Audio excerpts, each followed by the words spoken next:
Bakı sakini Hacıyev Rövşən Erşənoğlu anası Hacıyeva Kifayət Akif qızının Apro Hospitalda keçirdiyi əməliyyatdan sonra ağır vəziyyətə düşdüyünü bildirib. Baku Postaz Baku TV-yə istinadən xəbər verir ki, onun sözlərinə görə anası 10 sentyabr 2025-ci il tarixində həmin xəstəxanadan Neyrocərrahlar Nazim Verdiyev və Erşən Hüseynzadə tərəfindən əməliyyat olunub.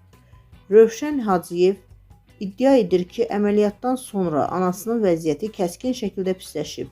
Bir həftə ərzində dərmana 2800 manat pul vermişəm.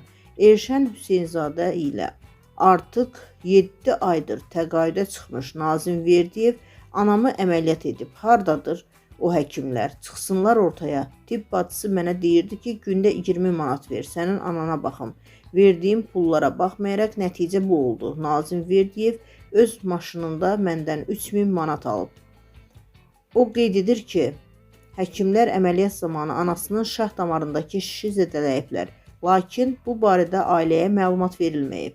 Bir həftə ərzində anamı əməliyyat etdilər, amma şah damarındakı şişdən xəbər vermədilər. Əməliyyat zamanı həmin şişi kəsib zədələdilər. Xəstəxanaya gətiriləndən sonra cəmi 2-3 gün sonra hər iki həkim ölkəni tərk etdi.